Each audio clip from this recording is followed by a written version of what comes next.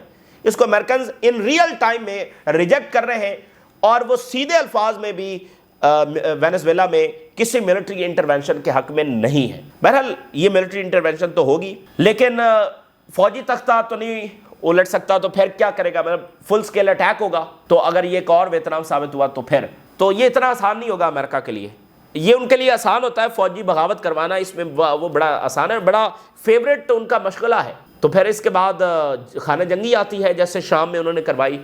تو خانہ جنگی بھی ظاہر ہے کہ اس پر بھی وہ منصوبے بنا رہے ہوں گے.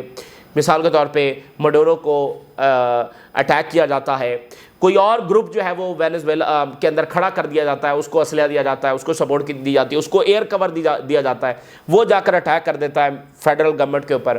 تو یہ وہ سول وار بھی آپشن ظاہر ہے ان کا ہوگا, یہ بھی کافی پسند ہے ان کو. سول وار جو ہے نا کافی ان کو پسند ہے. فوجی تختہ, یہ سارا فوجی بغاوت کروانا, یہ ان کا بہت فیوریٹ ہے. اور اس کے بعد پھر آخری سٹیپ جب وہ فل سکیل انویژن ہے, تو بہت سارے منصوبے بنا رہے ہوں گے, دیکھتے ہیں وہ کون سا راستے کے اوپر جاتے ہیں. لیکن وینزویلا جو ہے وہ, اور کولمبیا اور یہ سارے ملک اتنے طاقتور نہیں ہیں. لیکن کیوبا آپ دیکھیے کئی دہائیوں سے امریکہ کے سامنے بیٹھا ہوا ہے, چھوٹا سا ملک, اور سرنڈر نہیں کیا اس نے. تو یہ بہرحال اس وقت کی صورتحال ہے جو آپ کے ساتھ شیئر کیا. اپنی رائے ضرور آگاہ کریں. اجازت دیجیے, اللہ حافظ.